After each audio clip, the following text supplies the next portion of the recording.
নমস্কার। খবরদার কথা নয়, বলি বটে কথা নয়, কিন্তু সবচেয়ে বেশি আমরাই বলবই বা না কেন? কারণ এই মুহূর্তে ভারতবর্ষে কথা বলার লোক কমে যাচ্ছে, প্রশ্ন করার লোক কমে যাচ্ছে। সবটাই কি ঠিক? তা নয়। সঠিক জায়গায় সঠিক প্রশ্ন করলে উত্তর পাওয়া যায়। যারা শীর্ষ আসন দখল করে আছেন তারা হয়তো অ্যাভয়েড করেন, কিন্তু সবাই নয়। কারণ ভারতবর্ষের মানুষ এই মুহূর্তে প্রায় কোণঠাসা অবস্থায় রয়েছেন। এমনই একজন মানুষের কাছে আজকে আমরা এসেছি। অত্যন্ত ব্যস্ত রাজ্যের পূর্বতন মুখ্যমন্ত্রী তথা সিপিআইএম দলের পলিট ব্যুরো সদস্য শ্রীযুক্ত মানিক সরকার মহোদয়।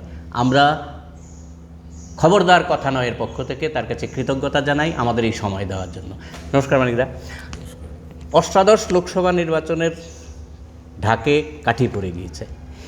এই মুহূর্তে যে পরিস্থিতি, তাতে প্রধান দাবি আসছে যে সংবিধান রক্ষা, পাশাপাশি দেশ রক্ষার লড়াইয়ের জন্যই এবারের নির্বাচন। সংবিধানও আছে, দেশও আছে, তাহলে সংকটটা কোথায়?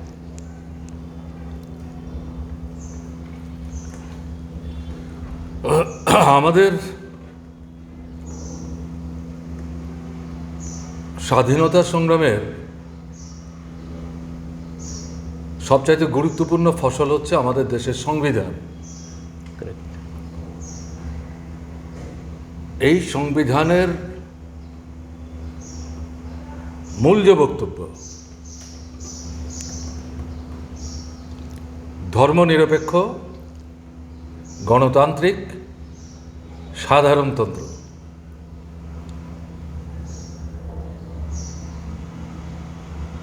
কিন্তু এটা লক্ষ্য করা যাচ্ছে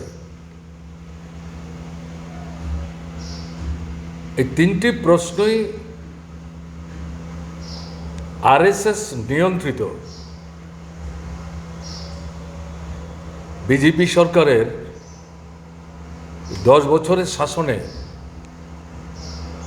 ক্রমান্বয়ে আক্রান্ত হচ্ছে। ধর্মনিরপেক্ষতা এই প্রশ্নটা আসলো কেন? আমাদের দেশের স্বাধীনতার আগে পৃথিবীর বিভিন্ন রাষ্ট্রের, বিশেষ করে ইউরোপের, তাদের যে সাংবিধানিক ভিত্তি, তাতে এই ধর্মনিরপেক্ষতার বিষয়বস্তুটির রেফারেন্স পাওয়া গেছে। আমাদের দেশে তার চাইতে গুরুত্বপূর্ণ বিষয় হচ্ছে ধর্মের কথা বলে গণতান্ত্রিক আন্দোলন, স্বাধীনতা সংগ্রাম তাকে বিভক্ত করে ব্রিটিশ সাম্রাজ্যবাদ আরও কিছু সময়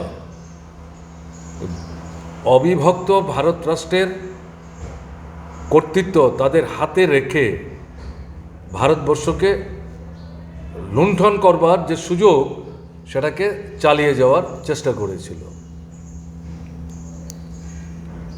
শেষ পর্যন্ত দেশটা ভাগ করল পাকিস্তান, ভারত, ধর্মের ভিত্তিতে। আমাদের দেশের সংবিধান যখন তৈরি হয়, এই ভারত রাষ্ট্র যাতে আর বিভক্ত না হয় ভাবনায় রেখে সংবিধান প্রণেতারা এই ধর্ম নিরপেক্ষতার বিষয়টি তারা গুরুত্ব দিয়ে এই সংবিধানটাকে সমৃদ্ধ করার চেষ্টা করেছে। প্রিয়াম্বলে প্রথম দিকে ধর্মনিরপেক্ষতা শব্দটা হয়তো সেভাবে ছিল না, পরবর্তী সময় যুক্ত হয়েছে। অনুভব করেছেন রাষ্ট্রের যারা ধারক বাহক, যেন এটাকে যুক্তই আমাদের করতে হবে। তার মূল কথাটা কি? ধর্ম ব্যক্তিগত, যার যার তার তার। আপনি চাইলে ধর্ম করতে পারেন, না চাইলে আপনি ধর্ম নাও করতে পারেন, অথবা আপনি ইচ্ছা করলে ধর্ম পরিবর্তনও করতে পারেন। যেমনটা ডক্টর বাবা সাহেব আম্বেদকর করেছিলেন। তিনি হিন্দু ধর্মাবলম্বী ছিলেন। হাজার হাজার মানুষকে নিয়ে, দলিত মানুষকে নিয়ে তিনি বুদ্ধ ধর্মের আশ্রয় নিয়েছিলেন। তার ব্যাখ্যা তিনি করেছেন, আমি ওটা বলে সময় নেব না। এর অর্থ এই না যে আপনার নাগরিক স্বাধীনতা আপনি হারাবেন, ভোটের অধিকার আপনি হারাবেন, এর সঙ্গে এর কোনো সম্পর্ক নাই। রাষ্ট্রের দায়িত্ব হচ্ছে সব ধর্মকে সমান চোখে দেখা। কোনো ধর্মের প্রতি অতিরিক্ত আসক্তি নানা কৌশলে প্রদর্শন করার মাধ্যমে এই ধারণা যেন সৃষ্টি করা না হয় যে রাষ্ট্র একটা বিশেষ ধর্মকে সেখানে দেখা যাচ্ছে আনুকূল্য দেখাচ্ছে, তাহলে স্বাভাবিক কারণে অন্য ধর্মের যারা, তাদের মধ্যে প্রশ্ন উত্থাপিত হবে। এটা দেশের একতা, সংহতি এবং যার মূল কথা হচ্ছে সার্বভৌমত্ব, তার বেদিমূলে আঘাত দেবে। ব্রিটিশ তো ইচ্ছা করে আমাদের দেশটা ভাগ করে দিয়ে গেছে, বিষবৃক্ষ রোপণ করে গেছে, এবং উদ্দেশ্য লক্ষ্য হচ্ছে এই বিভাজনের যে বলিরেখাটা তৈরি করলো এই বিষবৃক্ষ রোপণের মধ্য দিয়ে, এটাকে সুযোগ হিসেবে ব্যবহার করে দুটো রাষ্ট্রকেই যাতে প্রত্যক্ষভাবে শাসনের সুযোগ হারালেও অপ্রত্যক্ষ পদ্ধতিতে দুটো রাষ্ট্রের উপরই যাতে খবরদারি করতে পারে। কাজেই এই সুযোগ যাতে আর নিতে না পারে, আমাদের সংবিধান এটাই পরিষ্কার করে বলার চেষ্টা করেছে। ইভেন রাষ্ট্রপতি, প্রধানমন্ত্রী, ধর্ম নিরপেক্ষতা কিন্তু ধর্মের বিরোধিতা না। তাদের কোনো ধর্মের প্রতি অনুরাগ থাকতেই পারে, কিন্তু প্রকাশ্যে এটার বহিঃপ্রকাশ ঘটানোর কোনো সুযোগ তাদের থাকবে না। তারা নিজ নিজ বাড়ি ঘরে তারা ধর্মাচরণ করবেন, এ নিয়ে তো আপত্তির কিছু নেই। তো এই জায়গায় দাঁড়িয়ে যেটা আরো পরিষ্কার, ধর্মের নামে কোনো রাজনৈতিক দল করা যাবে না। ধর্মের সুড়সুড়ি দিয়ে ভোট সংগ্রহ করে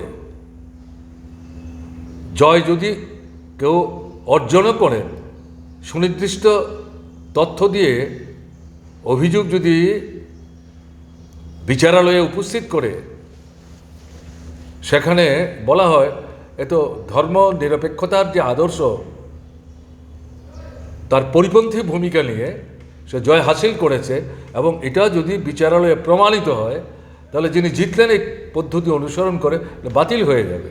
52 সালের পর থেকে এরকম ঘটনা আছে। ইভেন আমাদের দেশের শিক্ষা যে পাঠ্যক্রম, তাতেও ধর্ম সম্পর্কে সতর্ক সচেতন থাকতে বলা হয়েছে। তাহলে এই যে বিষয়টি, এই বিষয়টির সাথে আমাদের দেশের আজকের পরিস্থিতি যদি আমরা তুল্যমূল্যভাবে বিশ্লেষণ করার চেষ্টা করি, খুব সংক্ষিপ্ত পরিসরে যেটা বলা যাবে, আমাদের দেশের বর্তমান সরকার তো এটা মানছে না।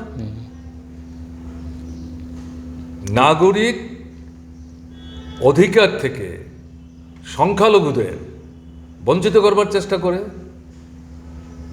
তা যে নতুন আইনটা তৈরি করেছে তারা, সিটিজেনশিপ অ্যামেন্ডমেন্ট অ্যাক্ট, অ্যামেন্ডেড যে আইনটা তৈরি হলো, তাতে কি বলল, 3টা রাষ্ট্র থেকে যদি কেউ ভারতবর্ষে এসে থাকেন, এটা নির্দিষ্ট কয়েক বছর বসতি স্থাপনের পর তাদেরকে নাগরিকত্ব দেওয়া হবে।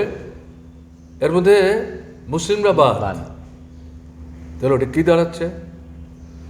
আমাদের দেশের সংবিধানে নাগরিকত্ব দেওয়ার প্রশ্নে ধর্মের কোনো প্রশ্নই নাই। ঠিক। তাহলে এই মূল জায়গাটাতেও তো আক্রমণ করছে তারা। সিরিয়াস ঘটনা এটা। যেমন একটা সঙ্গে যেটা দেখা যাচ্ছে, মূল আক্রমণের কেন্দ্রবিন্দুতে তারা নিয়ে এসছে মুসলিম অংশের জনগণকে।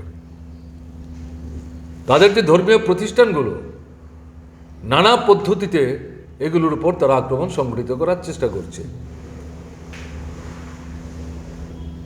তাদের পোশাক, খাদ্যের অভ্যাস, ব্যবসা বাণিজ্য, এই সমস্ত কিছুর উপর তথাকথিত নজরদারির নামে আক্রমণটা ক্রমাগত সেখানে বাড়িয়ে চলবার চেষ্টা করছে। আমি সংক্ষেপে বলছি, তাহলে ধর্মনিরপেক্ষতা রক্ষা হচ্ছে কোথায়? এবং এটা তো বিশেষভাবে ভাঙছেন আমাদের দেশের বর্তমান প্রধানমন্ত্রী। ধরুন, এই যে রাম লালা জন্মভূমির কথা বলে যে মন্দির তৈরি হলো, রামের নাকি প্রাণ প্রতিষ্ঠা একটা কর্মসূচি আছে, সবটা কে করলেন? প্রধানমন্ত্রী। রাইট। অথচ এই সংবিধান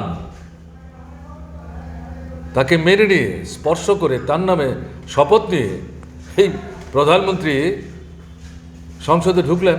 আমার এখনো মনে আছে, প্রথম সাংসদ হওয়ার পর তিনি যখন সংসদে ঢুকছেন, তো গড়াগড়ি খেয়ে খেয়ে ষষ্ঠাঙ্গে প্রণাম করে এই সংবিধান রক্ষা করতে হবে।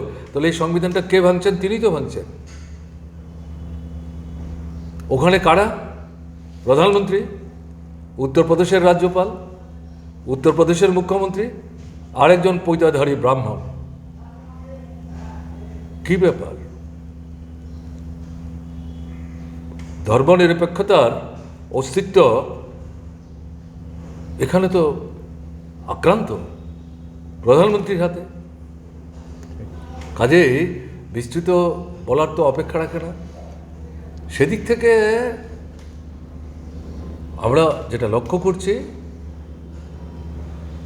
যে মুসলিম অংশের পাশাপাশি এই আক্রমণটা লক্ষ্য করা যাচ্ছে ক্রমান্বয়ে খ্রিস্টান অংশের বিরুদ্ধে সংগঠিত হচ্ছে।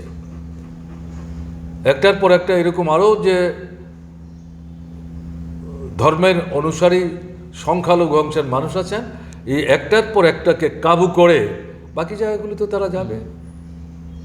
একটা ধর্মান্ধ তথাকথিত ফ্যাসিস্টসুলভ ভাবনা নিয়ে একদলীয় স্বৈরশাসন কায়েমের লক্ষ্যে হিন্দু রাষ্ট্র প্রতিষ্ঠার দিকে এগিয়ে চলবার চেষ্টা করছে।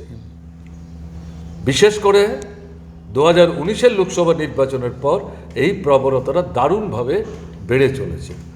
কাজেই আপনি যে প্রশ্নটা করলেন, সংবিধান তো আছে, দেশও আছে, তাহলে সংশয়টা কোথায়? সংশয়টা এই জায়গায়। মানুষের উপলব্ধি থেকে মানুষ বুঝতে পারছেন যে আমাদের দেশের এই যে ধর্মনিরপেক্ষ গণতান্ত্রিক সাধারণতন্ত্র, এটার অস্তিত্বই কিন্তু এখন বিপন্ন। এটা টিকে থাকবে কি না এই প্রশ্নটা আসছে, এবং এর সব কিছু নির্ধারিত হবে এই 24-এর লোকসভা নির্বাচনের ফলাফলের মধ্য দিয়ে। এই সঙ্গে সঙ্গে যেটা আসছে গণতন্ত্র, ধর্মনিরপেক্ষতা এবং গণতন্ত্র কিন্তু হাত ধরাধরি করে চলে। গণতন্ত্র বাদ দিয়ে ধর্মনিরপেক্ষতা না, আর ধর্ম নিরপেক্ষতার বেদিমূলে আঘাত করে আপনি গণতন্ত্র রক্ষা করবেন, এটা হয় না। এই জায়গায় দাঁড়িয়ে আমরা গণতন্ত্রের ক্ষেত্রে আমরা কি লক্ষ্য করছি? কথা বলার স্বাধীনতা, ধর্মাচরণের স্বাধীনতা, মত প্রকাশের স্বাধীনতা, সমালোচনার অধিকার, দল করার অধিকার, আন্দোলন সংগ্রাম করার অধিকার, বিকল্প কর্মসূচি গ্রহণ করার জন্য সরকারের উপর চাপ সৃষ্টি করার প্রশ্নে নাগরিক হিসাবে ব্যক্তিগতভাবে সংঘবদ্ধভাবে এই অধিকারগুলো গণতন্ত্রের অন্যতম মূল কথা। এবং এর সাথে যদি আমরা যুক্ত করি সংবাদ মাধ্যম, স্বাধীনভাবে তারা যা দেখছেন, তারা যা উপলব্ধি করছেন, তার ভিত্তিতে তাদের কথা তারা উপস্থিত করবেন। কেমন না? এই সবগুলোই তো এখন আক্রান্ত হচ্ছে, যে ক্রমশ একদলীয় স্বৈরশাসনের দিকে অগ্রসর হচ্ছে। আমাদের সংবিধানের অন্যতম মৌলিক ভিত্তি হচ্ছে সংসদীয় গণতান্ত্রিক ব্যবস্থা। 5 বছর পর পর ভোট হবে। এটা বিধানসভার জন্য 5 বছর পর, লোকসভার জন্য 5 বছর পর। এখন এই ভোটটা কে পরিচালনা করবেন? নির্বাচন কমিশন। যে সংবিধানের কথা আপনি বললেন আছে তো, তাহলে সংশয় কোথায়? এই সংবিধানই তো এই নির্বাচনটা নিরপেক্ষ অবস্থান থেকে একটা সমান মাঠের ব্যবস্থা করে শাসক দল অশাসক দল সমানভাবে যাতে বিচরণ করে মানুষের সামনে উপস্থিত হয়ে তারা তাদের কোথাও বলতে পারেন, মানুষ তার জীবনের অভিজ্ঞতায় সবার কাছ থেকে কথা শুনে সে সিদ্ধান্ত নেবে, ভোট কেন্দ্রে যাবে, তিনি গোপনীয়তা রক্ষা করে তার ভোট দেবেন। এই যে জায়গাটা, এই নির্বাচন যে কমিশন তার যে স্বাতন্ত্র্য অস্তিত্ব এই সংবাদের দিয়েছে, এটাই তো আক্রান্ত হয়ে গেল। ঠিক। এতদিন কি ছিল, নির্বাচন কমিশনের সদস্য কারা হবেন না হবেন কে ঠিক করবে? যিনি প্রধানমন্ত্রী হন প্রধানমন্ত্রী, বিরোধী দলের নেতা সংসদের লোয়ার হাউস লোকসভা, অথবা বিরোধী গোষ্ঠীর নেতা, আর কে? Chief justice of supreme court of India. ঠিক। তাহলে কি দাঁড়ালো? এটাকে পাল্টে দিলেন, নতুন আইন করলেন। প্রধানমন্ত্রী মানে নরেন্দ্র মোদী, চিফ জাস্টিস বাতিল, ওখানে কেন্দ্রীয় মন্ত্রিসভার একজন সদস্য কে বাছাই করবেন? প্রধানমন্ত্রী বাছাই করবেন। আর তৃতীয়কে লোকসভায় বিরোধী দলের নেতা। তাহলে এই তিনজন যদি বসে তালিকা তৈরি করেন কমিশনে কে চিফ হবেন, বাকি মেম্বার কারা হবেন, ভোটাভুটি হবে। তাতে দুই তো এমনি আছে তাদের পক্ষে। তারপরে নির্বাচন কমিশন তার স্বাতন্ত্র অস্তিত্ব কোথায় থাকলো? কি অসুবিধা হচ্ছিল চিফ জাস্টিসকে এর মধ্যে রাখলে পরে? এই বুঝতে পারছেন সংবিধানটা এবং এই যে নির্বাচনী ব্যবস্থার মধ্য দিয়ে যে সংসদীয় ব্যবস্থাটাকে নিয়ে যাওয়া, এটাই তো আক্রান্ত হয়ে গেল। এখন এর সাথে যুক্ত হচ্ছে এই সংসদের সঙ্গে মিলিয়ে আমি বলছি সংসদীয় ব্যবস্থা। সংসদীয় ব্যবস্থা মানেটা কি? শাসক দল সংখ্যার জুড়ে সরকার তৈরি করছেন। আমাদের দেশের যে সিস্টেমটা প্রপোর্শনাল রিপ্রেজেন্টেশনের ব্যবস্থা তো নেই। আমরা কমিউনিস্ট এটা দাবি করি। আমরা যেদিন জনগণতান্ত্রিক সরকার তৈরি করব, সব দলই নির্বাচন অংশগ্রহণ করতে পারবেন, কিন্তু প্রপোর্শনেট রিপ্রেজেন্টেশনের ব্যবস্থা থাকবে। শুধু রিপ্রেজেন্টেশন না, রাইট টু রিকল। ভোটের সময় যা বললেন, জিতলেন, জেতার পরে উল্টো পাল্টা কথা বলছেন, সেই ভোটাররা এই প্রশ্ন তুলে যে তোমাকে যে কথা শুনে আমরা পাঠালাম, তুমি তো ওখানে গিয়ে উল্টো কথা বলছো, কাজেই তোমাকে আমরা রাখবো না, তোমাকে আমরা ফিরিয়ে নেব। This is called right to recall. This is the strong basis of democracy, সংসদীয় ব্যবস্থা। এটা তো তারা কেউ মানছে না। আমাদের এখানে হচ্ছে কম ভোট পেল, নেক্সট যার সঙ্গে প্রতিযোগিতা হচ্ছে তার চাইতে একটু বেশি ভোট পেলেই জয়ী হলো। এবং এই সুযোগটা কি নিচ্ছে? এই যে সুযোগটা, এই সুযোগটা হচ্ছে ভাগ করে অল্প ভোটে সংখ্যা বাড়িয়ে নিয়ে শাসক দলের বিরোধী ভোটটা ভাগ টুকরা করে এই সুযোগকে ভোগ করে তারা সরকার তৈরি করছেন। অলরাইট, চলে আসছে। আমাদের সংবিধান তৈরি করার সময় এই যে কথাবার্তাগুলো আমি বললাম, কমিউনিস্টরা তৎকালীন নেতৃত্ব তারা এগুলো বলবার চেষ্টা করেছে, এগুলো তারা গুরুত্ব দেননি। ঠিক আছে, এখন পার্লামেন্টের মধ্যে বিরোধীর সংখ্যা যতই কম হোক, তারা তো জনগণের প্রতিনিধিত্ব করছেন, তাদের কথা তো তারা পার্লামেন্টে বলবেন, শাসক দলের বক্তব্য ভালো মন্দ বিচার করবেন, যেগুলো জনবিরোধী তার বিরোধিতা করবেন, যেগুলো সঠিক সমর্থন করবেন, এবং তারা যা ভাবছেন জনগণের যে চিন্তাভাবনা এটা উপস্থিত করে চাপ সৃষ্টি করবেন। তর্ক হবে, বিতর্ক হবে, ভোটাভুটি হবে, সিদ্ধান্ত হবে। শাসক দলের দায়িত্ব হচ্ছে বিরোধীদেরকে পার্লামেন্টের মধ্যে, কি লোকসভা, কি রাজ্যসভা, কি বিধানসভা কথা বলার সুযোগ দিতে হবে, ধৈর্য ধরে শুনতে হবে। শাসক দল বরং কম বলুন, তাদেরকে বেশি বলতে দিন। শাসক দল যদি গণতান্ত্রিক হয় তাহলে এটা বরং তাকে শাসন করার ক্ষেত্রে অনেক বেশি সুবিধা করে দেবে, ভুলভালগুলি বুঝতে সাহায্য করবে, আইডেন্টিফাই করতে সুবিধা হবে। উল্টো চলছে এখন, আপনারা দেখেছেন 146 জন সাংসদকে লোকসভা রাজ্যসভা থেকে বের করে দিয়ে সংসদ চলাকালীন অবস্থায় ঢুকতে না দিয়ে একটার পর একটা কালো আইন পাস করে নিয়েছে, যেগুলো ব্রিটিশ সাম্রাজ্যবাদ তৈরি করেছিল। আমাদের সুপ্রিম কোর্ট পর্যন্ত বারবার বলেছিল কেন এই আইনগুলি থাকবে, এগুলির কোনো প্রাসঙ্গিকতা নাই, এই আইনগুলি কেন আমরা তুলে দিচ্ছি না।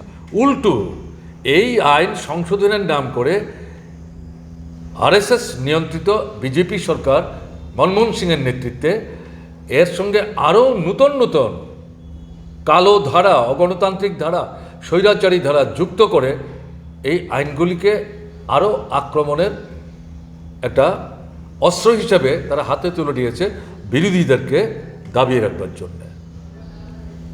তাহলে সংসদীয় যে ব্যবস্থা, এটার অস্তিত্ব তো বিপন্ন হয়ে গেল। এটা তো খেলনা বানিয়ে দিচ্ছে, সংসদকে খেলার পুতুল বানিয়ে দিচ্ছে আরএসএস নিয়ন্ত্রিত বিজেপি। কাজেই বুঝতে হবে কেন এই প্রশ্নটা আসছে। বিচার ব্যবস্থা, আর যখন মানুষ কোথাও কোনো সদুত্তর পাচ্ছে না, বিচার পাচ্ছে না, সহযোগিতা পাচ্ছে না, না মন্ত্রী, না প্রশাসন, না আমলা, তখন মানুষ কোথায় যায়? বিচারালয়ে যায়। বিচারকরা অভিযোগকারীর কথা শোনেন, যার বিরুদ্ধে অভিযোগ করলেন, সে যদি আত্মপক্ষ সমর্থন করতে চায় তাকে সে সুযোগ দেন। উভয়ের কথা শুনে আইন অনুযায়ী সংবিধানের নির্দেশ মতো কোনটা সঠিক কোনটা বেঠিক বিচারক মণ্ডলী ঠিক করেন বা বিচারক ঠিক করেন, শাস্তি দেন। এই যে মানে বিচার ব্যবস্থার যে নিরপেক্ষতা, যদিও এই নিয়ে আমাদের প্রশ্ন আছে, আমি সেই প্রশ্নে যাচ্ছি না। এই নিরপেক্ষতা বজায় রেখে যাতে কাজ করতে না পারে, সুপ্রিম কোর্টে 34 জন বিচারক আছেন, মাসের পর মাস আসন খালি, তালিকা যাচ্ছে। সুপ্রিম কোর্টের যে কলিজিয়াম, চিফ জাস্টিসের নেতৃত্বে সিনিয়র মেম্বারদের সহযোগিতায়, এটাই অধিকার। তারা যে তালিকা পাঠাচ্ছে সেই তালিকা গ্রহণ করতে চাইছে না, তাদের পছন্দের লোক খুঁজছেন। পছন্দের লোক মানেটা কি? আরএসএস চাই, যেটা আমরা দেখেছি আমাদের ত্রিপুরার 10,323 শিক্ষকের চাকরি যারা পেয়েছিলেন তাদের চাকরি হরণ করার ক্ষেত্রে সুপ্রিম কোর্টের সেই আরএসএস বেঞ্চ কী কাণ্ড করলো। আরএসএস বেঞ্চ তো প্রকাশ্যে এরকম ঘোষণা দিয়ে হয় না, সুপ্রিম কোর্টের অঙ্গনে সবাই মিলে বলছে এখানে সুবিচার পাবেন, এটা তো আরএসএস বেঞ্চ। এবং দেখা গেল এই যে মানে রায় দিল এই 10,323-এর বিরুদ্ধে, তার পরের দিন বোধহয় এই ভদ্রলোক রিটায়ার করলেন, সেদিনই বিকেলবেলা আরেকটা বড় কমিশনের চেয়ারম্যান হয়ে গেলেন, পুরস্কার। আমি এগুলো বলে যাচ্ছি। তাহলে রাজ্যের যে হাইকোর্ট, তার যে চিফ জাস্টিস এবং প্রমোটেড হয়ে যারা হাইকোর্টে যাবেন, একই ঘটনা ঘটছে। পছন্দের লোক করছে না, কি কাণ্ড! একটা সিস্টেম আছে, কলেজিয়াম আছে, বিচারকরাই করছে। এটা চলে আসছে স্বাধীনতার পর থেকে, অতীতের অভিজ্ঞতা নিয়ে। কেন এটার উপর আক্রমণ করছো? তাহলে এই যে কয়েকটা বিষয় আমি এখানে উল্লেখ করলাম, আমাদের এই সংবিধানে যে রিপাবলিকের কথা বলা হলো, আগে প্রজাতন্ত্র বলতো, এখন আর প্রজাতন্ত্র বলে না, সাধারণতন্ত্র বলে। অর্থাৎ সবার জন্য তন্ত্র, সবার জন্য আইন, সবার স্বার্থ রক্ষা করা। আমাদের দেশে সবার স্বার্থ রক্ষিত হচ্ছে? টাটা, বিরলা, ডালমিয়া, সিংহানিয়া, মফতলাল, জৈন, রিলায়েন্স, আম্বানি, এই মুখগুলোকে সামনে রেখে আমাদের দেশের মোট জনসংখ্যার 7 থেকে 10 ভাগ বাদ দিলে পর বাকিদের যে অবস্থা, এদের যে অবস্থা, দুটো এক। সম্পদ আকাশ পাতাল ফারাক হয়ে যাচ্ছে। এবং এদের স্বার্থ রক্ষা করার জন্যে আমাদের দেশের এখন আরএসএস নিয়ন্ত্রিত বিজেপি সরকার দিবারাত্র পরিশ্রম করছেন। কোথায় কৃষক, কোথায় কৃষি, কোথায় শ্রমিক, কোথায় তাদের ট্রেড ইউনিয়ন রাইটস, কোথায় শিক্ষক কর্মচারীর অধিকার, কোথায় ছাত্রের মানে জন্মসূত্রে বিনা খরচায় শিক্ষার সুযোগ, কোথায় স্বাস্থ্য রক্ষার জন্য সরকারি বদান্যতায় স্বাস্থ্য ব্যবস্থা, সমস্ত কিছু আক্রান্ত হচ্ছে। কোথায় আপনার সাধারণতন্ত্র? এ তো মূল কথা, বললে আরও বলা যাবে, আমি সেখানে যাচ্ছি না। আপনি যে কারণে প্রশ্ন তুললেন তার পরিপ্রেক্ষিতে কয়েকটা মূল বিষয় উল্লেখ করে আমি বলছি। এরকম একটা জায়গায়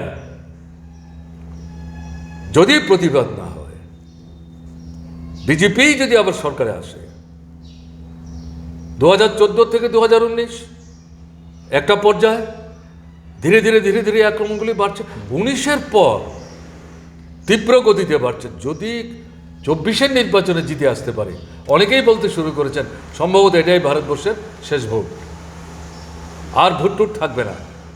আমরা এই কথা এখনো বলছি না এইভাবে, কেমন না? মানুষের উপর আমাদের আস্থা আছে, বিশ্বাস আছে। হ্যাঁ, যেমন খুশি তেমন করে আমাদের দেশের জনগণকে পদদলিত করা যাবে যদি কোনো শাসকরা মনে করে, স্বৈরাচারী শক্তি মনে করে, তাহলে তারা মূর্খের স্বর্গে বাস করছেন। জরুরি অবস্থার অভিজ্ঞতা আমাদের আছে। কাজে এই জায়গায় দাঁড়িয়ে প্রশ্নটা এই কারণেই এসছে, এই সংবিধানটাই যদি এভাবে ধ্বংস হয়ে যায়, তো রাষ্ট্রটা কোথায় থাকলো, দেশটা কোথায় থাকলো, জনগণের কী হবে? এগুলি সবগুলির সাথে তো সম্পর্ক। এই কারণেই প্রশ্ন আসে, আপনি যেটা বললেন দেশও আছে, সংবিধানও আছে, এটা একটা ধাঁচা হয়ে থাকবে। কিন্তু তার যে মূল কথা, মূল লক্ষ্য, মূল উদ্দেশ্য, যার সাথে স্বাধীনতা সংগ্রামের সম্পর্ক আছে, এগুলো সমস্ত চৌপাট হয়ে যাবে। তার জন্যই প্রশ্নটা আসছে যে এই নির্বাচনে বিজেপিকে পরাস্ত করতে হবে, একদলীয় স্বৈরশাসন কায়েম করে সমস্ত বিরোধী কণ্ঠকে স্তব্ধ করে দিয়ে ফেসিবাদী যে ভাবনা, সেই ভাবনায় রাষ্ট্রকে তারা কুক্ষিগত করার চেষ্টা করবে। এটা কোনো মতেই হতে দেওয়া যায় না, যার বহিঃপ্রকাশ আমরা এই ত্রিপুরায় এই 70-72 মাসে অভিজ্ঞতার মধ্যে দিয়ে, ছোট্ট রাজ্য বটে, আমরা ধীরে ধীরে উপলব্ধি করছি, আমাদের রাজ্যের মানুষও উপলব্ধি করছে। তার প্রতিফলন 23-এর নির্বাচনে কিন্তু মানুষ ঘটাবার চেষ্টা করেছিলেন, নানা কৌশলে সরকারটা টিকিয়ে রাখতে পেরেছে, কিন্তু আসল ঘটনা জনগণের বড় অংশ এদের বিরুদ্ধে। ঠিক। আর এবারের নির্বাচন অনেক ইস্যু নিয়ে আছে, কোন ইস্যুটাকে গুরুত্বপূর্ণ দেওয়া হবে বা কোন ইস্যুটা বেশি গুরুত্ব পাবে, এত ইস্যু যে বাছাই করা মুশকিল। কিন্তু এই মুহূর্তে স্বাধীনোত্তর ভারতবর্ষ তো বটেই, কেউ কেউ বলছেন পৃথিবীর ভেতরে এত বড় প্রশাসনিক বা প্রাতিষ্ঠানিক দুর্নীতি, ইলেকট্রাল বন্ড, ভারতবর্ষের ইতিহাসে, ভারতবর্ষের স্বাধীনোত্তর ভারতবর্ষে আসেনি। কেউ কেউ বলছেন পৃথিবীর ইতিহাসে সবচেয়ে বড়। এবারের এই ইলেকট্রাল বন্ড ইস্যু নির্বাচনে কতটা গুরুত্ব পেতে পারে ফলাফলের বিচারে? ইলেকটোরাল বন্ড এটা যেই জায়গায় উঠে আসলো এই অল্প সময়ের মধ্যে সুপ্রিম কোর্টের দৌলতে, মামলাটা কিন্তু করেছিলাম আমরা ভারতের কমিউনিস্ট পার্টি মার্ক্সবাদীর পক্ষ থেকে। প্রথম আমাদের জেনারেল সেক্রেটারি পার্টির আলোচনার ভিত্তিতে মামলা করেছেন। প্রথম থেকেই যখন ইলেকটোরাল বন্ডের প্রস্তাব আসে, বিজেপি সরকারের তৎকালীন অর্থমন্ত্রীর তরফ থেকে আমাদের পার্টি বিরোধিতা করেছে। তারা সংখ্যার জোরে পাস করিয়ে নিয়েছে যে এটা তো পরিষ্কার দুর্নীতি, কালো টাকা সাদা করার রাস্তা। যারা ট্যাক্স ফাঁকি দিয়ে দেশকে মানে সাহায্য না করে বিদেশে টাকা নিয়ে অন্য নামে ব্যাংকে টাকা রাখছে, এদেরকে সাহায্য করা হবে। এদের টাকায় এই সরকার নির্বাচনকে নিয়ে পুতুল খেলা খেলবে। অভিজ্ঞতাটা কি? এই টাকা ব্যবহার করেই তো নির্বাচনে পরাস্ত হয়েও বিরোধী দলের প্রার্থী কিনে নিয়ে টাকার বিনিময়ে তারা আবার সরকারে আসছে। এই রাজ্যসভার যে ভোট হয়ে গেল তাতেও পত্রপত্রিকা দেখলাম এই অভিযোগ উঠছে। কাজে এই জায়গায় দাঁড়িয়ে আপনি যেটা বলছেন, এই ইস্যু বাদ দিয়ে এবারকার লোকসভা নির্বাচনটা হবে, এটা ভাবছেন কী করে? এটা দুর্নীতি। আঙুল তুলে তুলে প্রধানমন্ত্রী বলে বেড়াচ্ছিলেন তাদের বিরুদ্ধে একটা অভিযোগ আছে কিনা দুর্নীতির, আর বলছে ইন্ডিয়া মানে হচ্ছে দুর্নীতিবাজদের আড্ডাখানা। এখন তিনি কি বলবেন? চুপ কেন? চুপ কেন? কে বলছেন? সুপ্রিম কোর্ট বলেছে এটা সংবিধান বিরোধী, অগণতান্ত্রিক। স্টেট ব্যাংক অফ ইন্ডিয়াকে নির্দেশ দিয়েছে ইলেকশন কমিশনের কাছে নির্দিষ্ট তারিখের মধ্যে সমস্ত তথ্য দিতে হবে। ইলেকশন কমিশনকে নির্দেশ দিয়েছে not for your consumption, for the public consumption, everything should be পাবলিসাইজড properly. State bank of India করতে চাইছিল না, এটা শাসক দলের চাপে। আবার যখন সুপ্রিম কোর্ট চাপ দিল, তথ্য দিতে বাধ্য হলো। কিন্তু গোপন রাখলো, কোড নাম্বার হেনা তেনা, আবার চাপ দিল যে আর দেরি করলে কিন্তু ব্যবস্থা নিতে বাধ্য হব, সব গেল।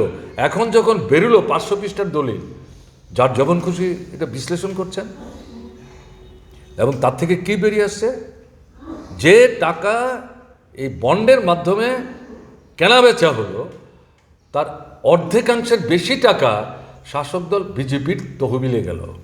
আমি একটু আগে উল্লেখ করছিলাম এই তহবিল তারা কিভাবে ব্যবহার করে। চূড়ান্ত দুর্নীতি, আইন করে দুর্নীতি করছে। এটা কি আইন?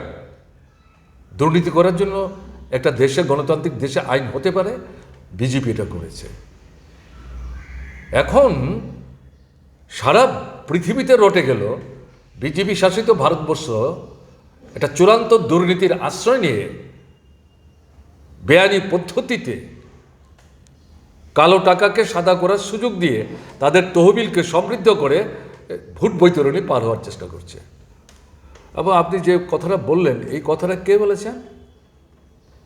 হ্যাঁ, অর্থমন্ত্রী হাজবেন্ড নির্মলা সীতারামন, তার হাজবেন্ড, দুজনেই জওহরলাল নেহরু ইউনিভার্সিটির ছাত্রছাত্রী, ঠিক, দুজনেরই সাবজেক্ট অর্থনীতি। তিনিই বললেন এটা যে সে দুর্নীতি না, আন্তর্জাতিক পরিসরে এই ধরনের দুর্নীতি ঘটেছে কিনা জানা নেই, ভারতবর্ষ তো নেই। কাজে এই যেখানে ইস্যু আপনি যেটা জানতে চাইছেন, এটা বাদ দিবে কি করে? ঠিক, যে প্রধানমন্ত্রী আঙ্গুল নেড়ে নেড়ে কথা বলছেন, এখন যে তার বিরুদ্ধে লক্ষ কোটি আঙ্গুল উঠছে, এখন চুপ কেন? এর থেকে মানুষের দৃষ্টি ঘোরাবার জন্য মুখ্যমন্ত্রীকে গ্রেপ্তার করে নিয়ে যাচ্ছেন, একটা সরকারকে বেকায়দায় ফেলার চেষ্টা করছেন। এই সমস্ত করে পার পাবেন না, মানুষ ধরবেন। ধরা পড়ে গেছেন তো একেবারে, কট রেড হ্যান্ডেড যেটাকে বলে।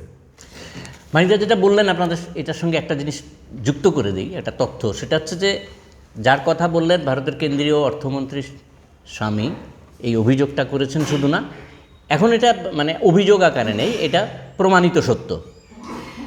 এই স্টেটমেন্ট বেরিয়ে আসার পরেই মাননীয় কেন্দ্রীয় অর্থমন্ত্রী কিন্তু এবার ভোটে দাঁড়াচ্ছেন না। এই তথ্যটা আপনাদের দিয়ে রাখলাম। তিনি বলছেন ওনার অর্থের অভাব, সেজন্য উনি দাঁড়াতে পারছেন না। মানে একটা বিষয়, আপনি এই মন্ত্রিসভা, কেন্দ্রীয় মন্ত্রিসভা 10 বছরে পা দিয়ে দিল, তার 14 থেকে 18 পর্যন্ত আপনি এই কেন্দ্রীয় মন্ত্রিসভাটাকে রাজ্যের মাননীয় মুখ্যমন্ত্রী হিসেবে কাছ থেকে দেখেছেন। এখন যে ব্যবস্থাটা চলছে, ধীরে ধীরে এই ব্যবস্থাটা, এই যে ফেডারেল ব্যবস্থার উপরে আঘাত আসছে বলে অভিযোগ উঠছে, আপনি কতটা দেখেছিলেন মুখ্যমন্ত্রী হিসেবে? অভিযোগ কি? গণতন্ত্র আক্রান্ত হলে পরে যুক্তরাষ্ট্রের ব্যবস্থা আক্রান্ত হবে। হ্যাঁ, অভিযোগ, এটা তো বাস্তব। আমি যেটা বলবো, আপনি যেটা খোলসা করে বলেননি, আমার যা মনে হচ্ছে রাজ্যপালদের ভূমিকা সম্ভবত ভাবনায় রেখে কথাটা বলার চেষ্টা করছে। ঠিক, ইফ ইট ইজ কারেক্ট, আমার যা ধারণা, তাহলে আমি বলবো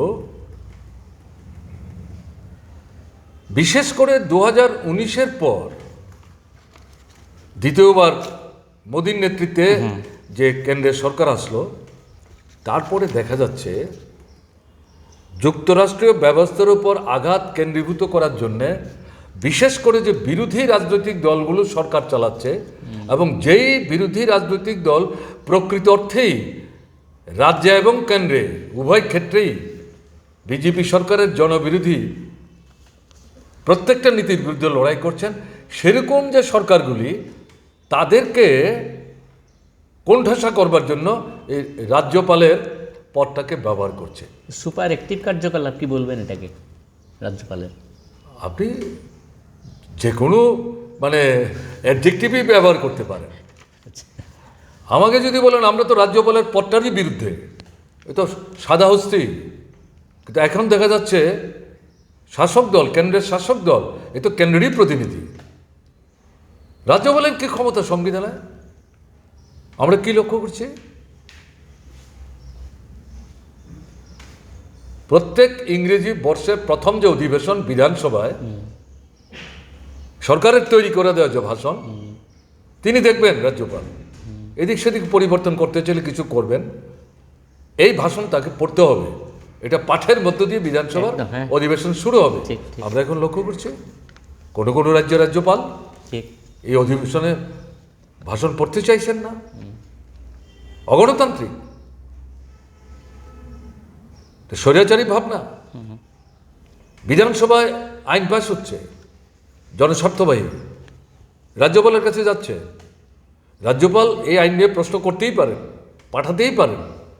দেখার পর আবার যদি মন্ত্রিসভা পাশ হওয়া যে আইনটা, এটা বা বিলটা, এটার যদি পরিবর্তন না করে আবার পাঠান যে না এটা ঠিকই আছে, আপনি যা বলছিলেন আমরা এই ব্যাখ্যা টেক্কা দিচ্ছি, সেকেন্ড টাইম, তার কাছে আর কোনো অপশান নাই, তাকে এটাকে সমর্থন করে স্বাক্ষর করে পাঠাতে হবে। দিচ্ছে না, দিচ্ছে না। এটা সঙ্গে সঙ্গে দেখা যাচ্ছে কোনো কোনো রাজ্যে, ইদানিং আমাদের রাজ্যে শুরু হয়েছে, রাজ্যপাল এটা প্যারালাল রাজভবনকে সেন্টার করে একটা প্রশাসনিক কেন্দ্র তৈরি করার চেষ্টা করছেন। ঠিক। আমরা লক্ষ্য করছি মুখ্যমন্ত্রীর সম্পর্কে, সরকার সম্পর্কে পাবলিকলি কথা বলছেন, অথচ তিনি বলছেন this is my government. Yes, আপনার সরকারের ভুল ত্রুটি ধরিয়ে দেওয়ার অধিকার আছে, সমালোচনার অধিকার আছে। You call the chief minister, you convey your opinion. Publicly বলছেন, তার অর্থটা কি? আপনি তো সরকার বিরোধী দলের ভূমিকা পালন করছেন।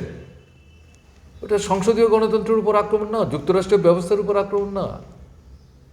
এগুলো কি মনে করছেন কেন্দ্রের ইঙ্গিত ছাড়া রাজ্যপালরা করার সাহস দেখাতে পারেন? সুপ্রিম কোর্টে মামলা হয়েছে রাজ্যপালের বিরুদ্ধে। সুপ্রিম কোর্ট রাজ্যপালদের দৃষ্টি আকর্ষণ করে বলেছে এগুলো আপনাদের এখতিয়ার বহির্ভূত, এগুলিতে আপনার নাক গলাবার কিছু নেই, অবিলম্বে আপনি যথার্থ ভূমিকা গ্রহণ করুন। কোনো কোনো ক্ষেত্রে বলেছে রাজ্যপাল এবং রাজ্যের মুখ্যমন্ত্রী একসাথে বসে সর্ট আউট করার চেষ্টা করুন। What does it indicate? তাহলে যে প্রশ্নটা আপনি বললেন, ওভার অ্যাক্টিভ, সুপার অ্যাক্টিভ, আর কি আপনি অ্যাডজেক্টিভ ব্যবহার করবেন, আপনি ঠিক করবেন, এটা হচ্ছে due to central government indirect, আমি যেটা বলবো মদত, এই মদত এই জিনিসটা হচ্ছে, ইট ইজ ভেরি ব্যাড। এটা যুক্তরাষ্ট্রীয় ব্যবস্থা। এমনিতেই যেটা বলছেন যুক্তরাষ্ট্রীয় ব্যবস্থা, 3টা তালিকা আছে তো আমাদের সংবিধানে, কেন্দ্র তালিকা, রাজ্য তালিকা, যুগ্ম তালিকা। রাজ্য তালিকা থেকে কিছু কিছু সাবজেক্ট কেন্দ্রতে নিয়ে গেছে অথবা যুগ্ম তালিকায় ঢুকিয়েছে। যুগ্ম তালিকার উপর ভিত্তি করে রাজ্যেরও যেমন আইন করার অধিকার আছে, কেন্দ্রেরও আছে। কেন্দ্র যদি কিছু আইন তৈরি করে, রাজ্য দেখে সে যদি কিছু করতে চায় সে ব্যবস্থা নেবে। বা কেন্দ্রের দায়িত্ব হচ্ছে যে আমরা এই সাবজেক্টের উপর করতে চাইছি, তোমাদের কিছু বক্তব্য আছে কিনা। এখনকার সরকার করছে এটা? করছে না। এই যুগ্ম তালিকার সুযোগ নিয়ে, কেন্দ্র তালিকা তো আছেই, রাজ্য থেকে কিছু তুলে নিয়ে তো কেন্দ্রের তালিকা যুক্ত করেছেই, যুগ্ম তালিকাটাকে right and left central government exploit করছে, রাজ্যকে কোণঠাসা করে দিচ্ছে, রাজ্যের কথাই শুনবার চেষ্টা করছে না। কোথায় যুক্তরাষ্ট্রীয় ব্যবস্থা? অধিকাংশ অবিজেপি যে রাজ্য সরকারগুলো, তারা বলছে কি কাণ্ড, আমাদের ন্যায্য রেভিনিউর যে শেয়ার আমরা পাচ্ছি না, হাজার হাজার কোটি টাকা। কেরালা বলেছে হাজার হাজার কোটি টাকা দিচ্ছে না। হাতে যখন পাচ্ছে না, পলিটিক্যালি, আইডিওলজিক্যালি, প্রোগ্রামেটিক আন্ডারস্ট্যান্ডিংয়ের দিক থেকে, তখন ওই যে গ্রামের কথা আছে, হাতে পারছে না, এখন ভাতে বাড়ার চেষ্টা করছে। এটা কী হচ্ছে? কেরালার ক্ষেত্রে হচ্ছে, তামিলনাড়ুর ক্ষেত্রে হচ্ছে, দিল্লির ক্ষেত্রে হচ্ছে, এগুলো মানুষ তো দেখছেন। এই আপনার তেলেঙ্গানার ক্ষেত্রে এটা করার চেষ্টা করেছে। আবার কিছু অবিজেপি সরকার আছে, বিধানসভায় জিতছেন, কিন্তু পার্লামেন্টে তাদের সমস্ত জনবিরোধী আইনগুলি তারা হয় পাস করছেন হাত তুলে, অথবা সেই সময় বেরিয়ে যাচ্ছেন, নিরপেক্ষ থাকছেন। তার থেকে পরিষ্কার যারা এরা মানে বিজেপি আপাত দৃষ্টিতে রাজ্যের ক্ষমতায় আসবার জন্য কথা বলে ক্ষমতায় বসতে পারলে পর বিজেপির সঙ্গে সমঝোতা করে চলছে, দে আর অলসো বিং এক্সপোজড। মানে যে একটা বিষয়ে আপনি স্পষ্ট করে বললেন, যা যা আপনারা শুনলেন একটাও কিন্তু মানে দোদুল্যমান অবস্থায় না, স্পষ্ট করে মানিকদা বললেন। এইখানে একটা বিষয়ে আমি তথ্য সংগ্রহ করে বলছি, প্রায় 456টা সিটে এবার লোকসভা নির্বাচনে 1:1 হবেই, তার বেশিও হতে পারে। এই ঘটনাটা প্রকাশিত হয়ে যাওয়ার পর ইডি, সিবিআই এবং ইনকাম ট্যাক্সের ব্যাপক পরিমাণে রেড শুরু হয়েছে বিরোধী দলকে সামনে রেখে। এই যে জায়গায় দাঁড়িয়ে, এই যে আপনি একটু আগে বললেন প্লেইন প্লেস বা ইকুয়াল প্লেসের কথাটা, কতটুকু এই নির্বাচনে পাওয়া যাবে, এটা একটা পার্ট। সেকেন্ড পার্ট হচ্ছে গত 10 বছর ধরে রাস্তায় একটিমাত্র দল, বামপন্থী দলগুলি বিভিন্ন ইস্যুতে রাস্তায় রয়েছেন, ঘন্টার পর ঘন্টা, দিনের পর দিন বিভিন্ন ইস্যুতে। এবারের নির্বাচনে তাদের কীরকম ফলাফল আশা করছেন? না, আমি প্রথম প্রশ্নের উত্তরে যেটা বলবো, আগে আমি বলে এসেছি, হ্যাঁ, ইলেকশন কমিশন হচ্ছে আম্পায়ার, কারেক্ট। নিয়ন্ত্রক। তাকে যেভাবে তৈরি করার ব্যবস্থা করেছে, সেখানে আমি কিন্তু আমার কথা আমি বলবার চেষ্টা করেছি একদম। পরিষ্কারভাবে। এখন আপনি যেটা বললেন, income tax department, ED, enforcement directorate, CBI, এই এজেন্সিগুলি ব্যবহার করছে, এদের চোখের সামনে এগুলি ভাসছে। এই তো দুর্বলতার লক্ষ্য। এদিকে 1:1 বেশি সিটে হয়ে যাচ্ছে দেখেই এরকম একটা আশঙ্কা। 1:1 চাইতো যখন ইন্ডিয়া মঞ্চ তৈরি হয়েছে, তখন থেকেই তো প্রধানমন্ত্রী ভয় পেতে শুরু করেছেন। কেন? 10 বছরের শাসন, প্রথম 5 বছরের পরে 19-এর নির্বাচন জিততে পারতো না যদি পুলওয়ামার ঘটনা না ঘটত। বালাকোটের প্লেন, আপনার দেশের কথা সেই সময়ের যে রাজ্যপাল, তিনি তো আনমাস করেছেন। আমরা প্রথম বলবার চেষ্টা করেছি, সত্তাল কিন্তু তিনি ডিটেইলে বলেছেন। দেখবেন গতকালকে তিনি স্টেটমেন্ট করেছেন, হ্যাঁ, ঠিক ঠিক। এদেরকে সরকারে আসতে দেবেন না। তাকে কিন্তু বিজেপি বাছাই করে ওখানে বসিয়েছিল। ঠিক। তিনি বলছেন স্টেটমেন্ট করে, তাকে এখন জেলে ঢুকবার চেষ্টা করছে। বলছেন আমার কোনো জেলের ভয় নাই, আমার বাড়িতে তদন্ত করছো, কিচ্ছু পাবে না জামা কাপড় ছাড়া, কিছু কাগজপত্র ছাড়া। অসুস্থ, তিনি বোধহয় হাসপাতালে ছিলেন। এখন দেখলাম গতকাল অথবা পরশুদিন তিনি স্টেটমেন্ট করে মানুষকে বলেছেন, এদেরকে পরাস্ত করুন, না হলে সম্ভবত এটাই ভারতবর্ষের শেষ নির্বাচন হবে। তিনি বলছেন ফ্যাসিস্টিক অ্যাটিটিউড নিয়ে one party dictatorial role impose করতে তারা চাইছে। If it is allowed, that will destroy the country. আমাদের কথা মতোই তো বলছেন, উনি কি কমিউনিস্ট? উনি তো কমিউনিস্ট না। কাজে এই জায়গায় দাঁড়িয়ে আপনি যে কথাটা বলছেন, এগুলো যে ব্যবহার করছে, এগুলো ব্যবহার তো দুর্বলতার লক্ষণ, শক্তি না। আমি দু একটা দৃষ্টান্ত দিচ্ছি। আপনার যেদিন ইন্ডিয়া ব্লক তৈরি হলো, সেদিন মধ্যরাত্রিতে 5 স্টার হোটেলে প্রধানমন্ত্রীর উপস্থিতিতে 32 দল নিয়ে এনডিএকে it is rather more strengthen than India বলার চেষ্টা করেছে। ওদের 28 দল, এই দেখো আমাদের সঙ্গে 32 দল, তার মধ্যে আমাদের ত্রিপুরার I-50 আছে। অস্তিত্বটা কি? যাই হোক, এখন প্রশ্নটা তার যে জেল্লাটা, ইমেজটা, এটা কিন্তু ফেড হয়ে গেছে। নিদর্শন 19-এর লোকসভা নির্বাচনের পর বিধানসভার নির্বাচন, লোকসভার উপনির্বাচন, কোনো কোনো রাজ্যের বিধানসভার 0 আসনের উপনির্বাচন, কোথাও কোথাও বড় বড় নগরে সেখানকার যে আরবান এরিয়া বডিজ, তার যে নির্বাচন, ইনক্লুডিং দিল্লি, এই ফলাফলগুলো তো বিজেপির প্রত্যাশা মতো হয়নি। তাদের ধারণা ছিল এই একটা মুখ দেখালেই সমস্ত অসম্ভবকে সম্ভব করা যাবে, তো সেটাই তো মুখ।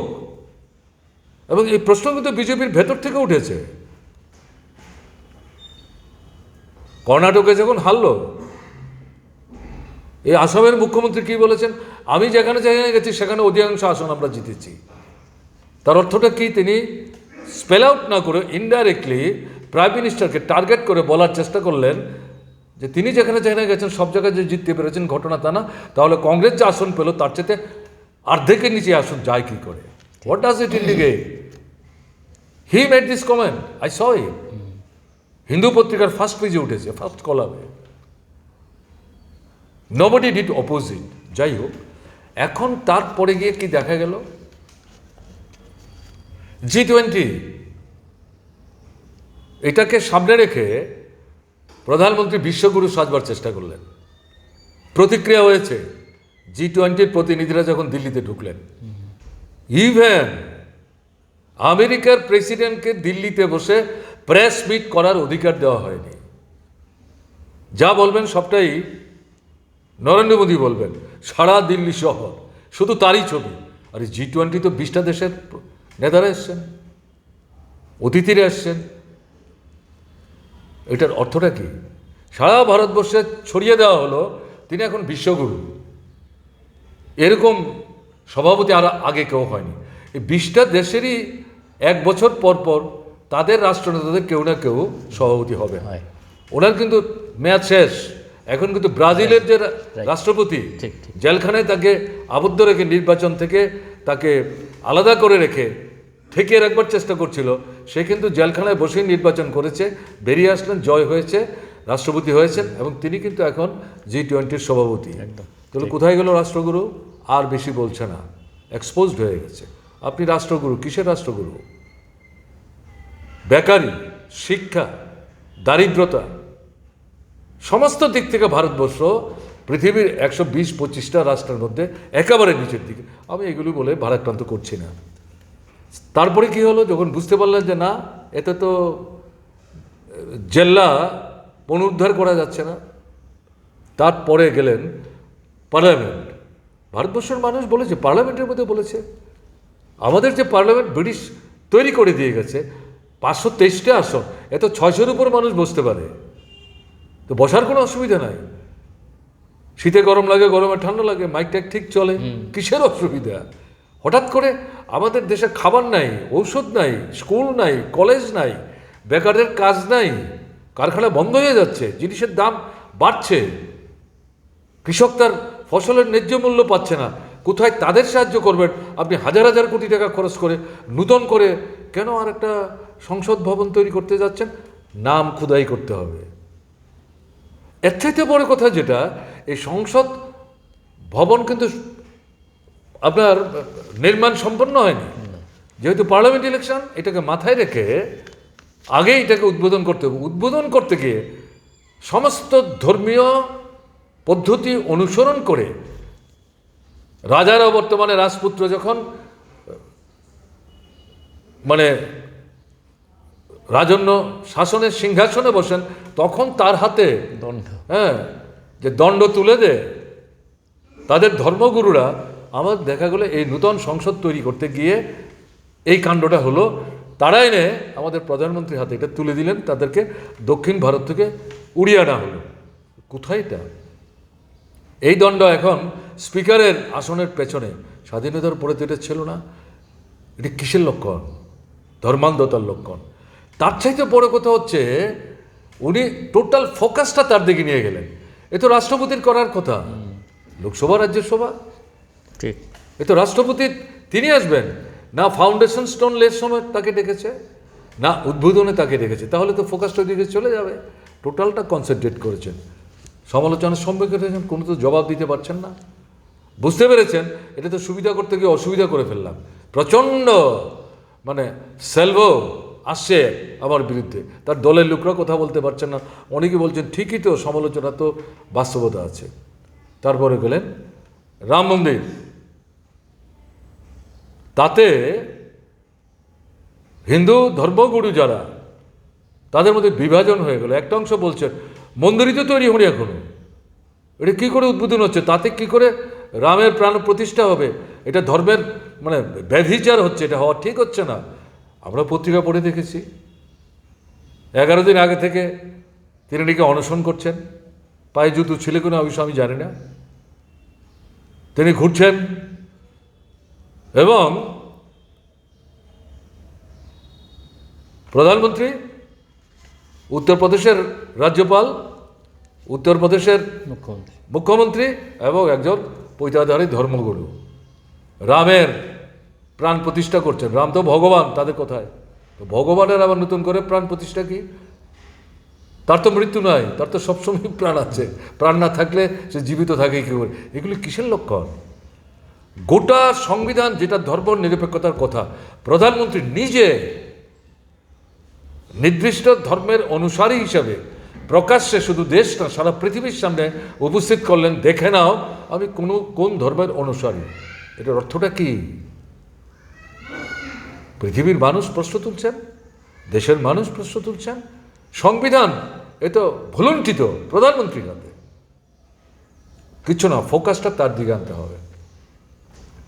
বাজেট হলো ভোটের আগে, ফুল ফ্লেজেড বাজেট যেটা হয় সে অর্থে না হলো মোটামুটি। এই ভদ্রমহিলা এই বাজেট উপস্থিত করলেন।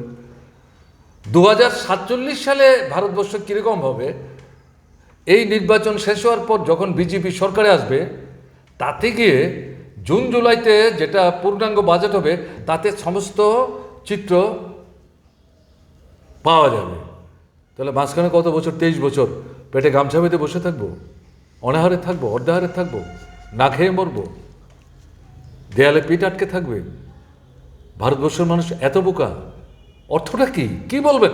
তার উপর তো মানুষ বিশ্বাস হারিয়ে ফেলেছেন।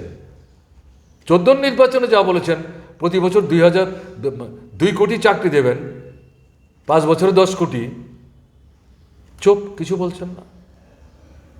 কৃষককে বলেছেন 2.5 গুণ হবে তোমার আয়, ফসলের ন্যায্য দাম দিচ্ছেন না। আন্দোলন থেকে তুলবার জন্য মিথ্যা প্রতিশ্রুতি দিয়ে একটাও কার্যকরী করেননি। কালো টাকা যেটা বিদেশে নিয়ে গেছে আগের সরকারের সময়, তিনিই তো প্রতিশ্রুতি দিয়েছিলেন, ওরা করে নিয়ে আমাকে ভোট দিয়ে বসান, সমস্ত টাকা তুলে এনে প্রত্যেকের ব্যাংকের অ্যাকাউন্টে যাদের নেই তাদের নামে অ্যাকাউন্ট করে দিয়ে 15 লক্ষ করে টাকা দেবো। মানুষ তো তার জব বলছে কি, তাকে ভোট না দিয়ে কাকে ভোট দেবো? মানুষ দিয়েছেন ভোট, তারপরেও টোটাল ভোটের 50% পাননি, তার নিচে একটাও কার্যকরী করেননি। 19-এর পর যা আসলেন, যা বলেছেন ওই পুরনো কথা একটাও নাই, কোনো জবাবদিহি নাই, কোনো কৈফিয়ত নাই। নতুন কথা বলেছেন, কিচ্ছু কার্যকরী করছেন না।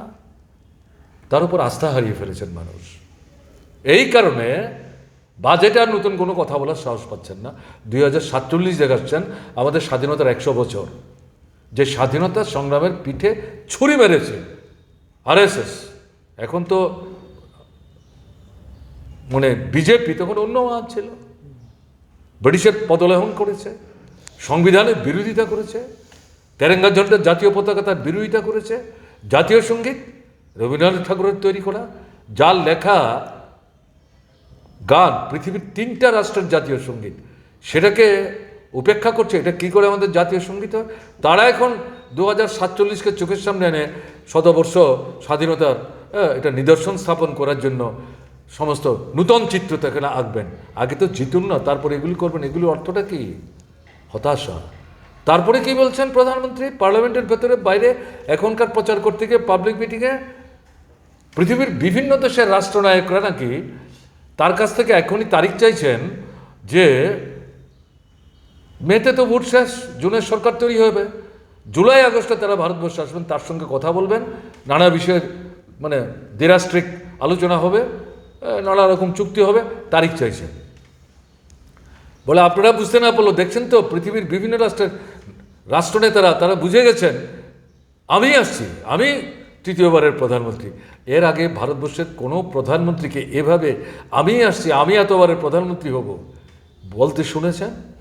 বাজপেয়ীকে বলতে শুনেছেন? আমি অন্যদের কথা ছেড়ে দিচ্ছি, তাকে বলতে শুনেছেন এরকম কথা? এগুলোর অর্থটা কি? তিনি বুঝতে পারছেন মাটি গরম হয়ে গেছে, গরম হওয়া বইতে শুরু করেছে। তার যে rank and file middle standard যে লিডারশিপ ওয়ার্কার্স, তারা বুঝতে পারছেন অত সহজ হবে না, মনোবল ভেঙে যাচ্ছে। এই প্রেক্ষাপটে তাদের মানে মনোবল রক্ষা করার জন্য এরা যাতে হতাশায় না ভুগে, মাঠে যাতে রাখা যায়। শুধু টাকা দিলেই সবসময় মাঠে রাখা যায়, শুধু মাসুল মেল দিয়ে ভোটে জেতা যায়, এটা সব জায়গায় সম্ভব না। সবটা ত্রিপুরা না, এটা বুঝতে হবে। এই জায়গায় এই সমস্ত কাণ্ড কারখানা করে তিনি তার মানে কর্মী দলের মন রক্ষা করা এবং তার জেল্লা টিকিয়ে রাখার চেষ্টা করছেন। এটা কিসের লক্ষণ? এটা দুর্বলতার লক্ষণ। আপনি যেটা বলছেন 1 to 1, অত হিসেব বিষয় আমি করিনি, কিন্তু এটা তো ঘটনা। ইন্ডিয়া মঞ্চকে ভেতর থেকে বাইরে থেকে ভাঙবার জন্য ষড়যন্ত্র কম করেননি। যে বিহারের চিফ মিনিস্টার প্রথম উদ্যোগ নিলেন সবাই এক জায়গায় আনতে, তাকেই ফিরিয়ে নিলেন। আমি সেখানে যাচ্ছি না, কিন্তু এর মধ্যে আমরা কিনে লক্ষ্য করছি উত্তরপ্রদেশ 80টা আসন সমঝোতা হয়েছে ইন্ডিয়া জোটের মধ্যে, মহারাষ্ট্র 48টা আসন, 42টা আসনে সমঝোতা হয়েছে, 6টা নিয়ে তর্ক বিতর্ক চলছে। কেউ বলছে বন্ধুত্বপূর্ণ প্রতিযোগিতা আবার বন্ধুত্বপূর্ণ কীরকম হয়? প্রতিযোগিতা তো প্রতিযোগিতাই। আমার ধারণা এটা একটা মীমাংসা হবে, নাহলে লড়াই হবে। বিহারে হয়েছে, বিহার 40টা আসন সমঝোতা হয়ে গেছে, তামিলনাড়ু 40টা আসন 39টা 40 সমঝোতা হয়েছে, দিল্লি সমঝোতা হয়েছে 7টা আসন, আপনার গুজরাট সমঝোতা হয়েছে, হরিয়ানাও প্রায় সমঝোতা হয়েছে, গোয়াতে প্রায় সমঝোতা হয়েছে। আমি একে একে যেগুলি বলছি এগুলো চোখের ঘুম কেড়ে নিয়েছে প্রধানমন্ত্রী এবং তার সাঙ্গপাঙ্গ যারা আছেন। সমস্ত ষড়যন্ত্র করেও আটকাতে পারছে না, এগুচ্ছে। এর থেকে অতিরিক্ত আত্মসন্তুষ্টিতে কিন্তু ইন্ডিয়া মঞ্চের হয়ে যারা কথা বলছেন কাজ করছেন তাদের ভুগলে চলবে না, মানুষের কাছে যেতে হবে। এরা বিভ্রান্তি তৈরি করবার সমস্ত রাস্তাগুলো খোলা রেখে এক্সপ্লয়েট করছে। তার মধ্যে টাকা তো একটা আছেই, এ তো ধরা পড়েছে। এখন অন্যের টাকা কনফিসকেট করার চেষ্টা করছে, আর সেইগুলো পত্রপত্রিকায়। আমি এগুলি বিস্তৃত যাচ্ছি না। কংগ্রেস তো পাল্টা আক্রমণ করেছে, আমাদের ট্যাক্সের হিসাব নিচ্ছ, বিজেপির হিসাব নিচ্ছে না কেন? দেখি বিজেপি কি জবাব দেয়, কেমন না? তো এখন এই সাথে যেটা দেখা যাচ্ছে, এরা এই বিজেপি আমরা দেখলাম 19-এ কী করলো। এখন এই যে নির্বাচন আপনার এপ্রিলের 19 থেকে শুরু হবে, চলবে 1 মাসের বেশি। স্বাধীনতার পর এই দ্বিতীয়বার এত বিরাট সময় নিয়ে ভোট হচ্ছে। ইলেকশন কমিশন সিদ্ধান্ত নিয়েছে, এই নিয়ে প্রশ্ন তুলছি না। কোন ষড়যন্ত্র এরপরে এগুলো দিয়ে যখন কাজ হচ্ছে না, বুঝতে পারছ তারা মানে জাল বিস্তার করবার জন্য প্রস্তুতি নিচ্ছে। Nobody nose. এই কারণে বলবো ত্রিপুরা সহ ভারতবর্ষের সর্বত্র ইন্ডিয়া মঞ্চের যারা সহায়ক, সমর্থক, সংগঠক, উদ্যোক্তা, তাদের চোখ কান খোলা রাখতে হবে। সমস্ত ষড়যন্ত্রের যে জাল ছিন্ন করতে হবে, কেমন তার নখদন্ত নিষ্ক্রিয় করতে হবে, মানুষের সঙ্গে সম্পর্কটা নিবিড় রাখতে হবে। শুধু 1 to 1 যেটা বলছেন এটাই শেষ কথা না, এটা স্ট্র্যাটেজি। বিরোধী ভোট ভাগ হতে দিও না। এবং বিজেপি দেখছে অধিকাংশ ক্ষেত্রে বিরোধী ভোট অনেক রাজ্যে ইতিমধ্যে একটা জায়গায় চলে এসছে, কাজে অন্য ধরনের ষড়যন্ত্রে তারা যাবে না, এটা মনে করার কারণ নেই। এখন 26 দল আছে ইন্ডিয়া জোটের মঞ্চে, 1-2টা এদিক সেদিক হলেও হতে পারে, বাড়তেও পারে, কমতেও পারে, কিন্তু একটা আবহ যেটা তৈরি হয়েছে, গ্রাউন্ড লেভেলে জনসাধারণ যেটা চাইছে, এই সরকার রাখা যায় না। এই উপলব্ধিটা যখন এসছে, এটা কিন্তু তাদেরকে আরও ভীত সন্ত্রস্ত করছে। কাজেই নানা ধরনের ঘৃণ্য ষড়যন্ত্র তারা করতেই পারে, কিন্তু শেষ কথা মানুষ বলবে। এটাই মানুষের কাছে আমাদের আবেদন, যে চোখ কান খোলা রাখো। বামপন্থীদের ফলাফল কেমন হবে? বামপন্থীদের ফলাফল ধরুন, এই যে সমঝোতা হচ্ছে, তাতে গত নির্বাচনে যত আসনে আমরা প্রতিদ্বন্দ্বিতা করেছি, সমঝোতা করতে গিয়ে আসনটা হয়তো সেদিক থেকে দেখা যাবে গতবারের তুলনায় কম। যেমন ধরুন আমাদের ত্রিপুরাই হলো, কীভাবে হলো না হলো সে ব্যাখ্যা আমি যাচ্ছি না। এই প্রথম লোকসভা নির্বাচনে আমরা একটা আসনে লড়ছি, আরেকটা আসনে আমাদের সরাসরি বামপন্থী প্রার্থী নেই, কংগ্রেস দলের প্রার্থী, তাকে আমরা সমর্থন করছি, আর কংগ্রেস আমাদেরকে সমর্থন করছে। এই কারণে আসন সংখ্যা সেদিক থেকে দেখা যাবে একটু বাধ্যত সংখ্যার দিক থেকে কম। কিন্তু এই সমঝোতা করে বিরোধী ভোট বিভাজন আটকাবার মধ্য দিয়ে এগিয়ে যাওয়ার যে প্রয়াসটা চলছে, তাতে গতবারের তুলনায় এবারকার নির্বাচনে বামপন্থীদের আসন সংখ্যা বাড়ার সম্ভাবনাই তো বেশি বলে মনে হচ্ছে। আমরা তো মানে গণক না, ঠিক। মানুষই সিদ্ধান্ত নেবেন।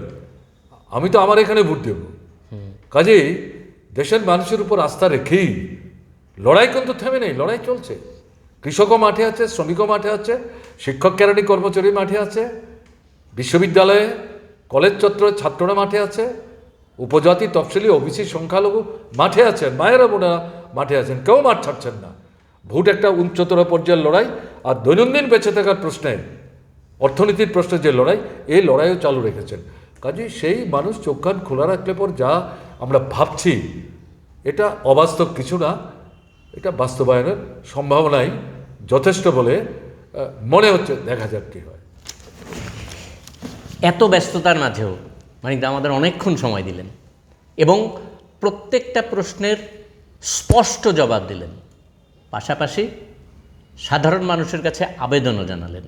ভোটের আগে যেটা মানুষ চাইছে সবাই সেই দিকেই তাকিয়ে আছেন।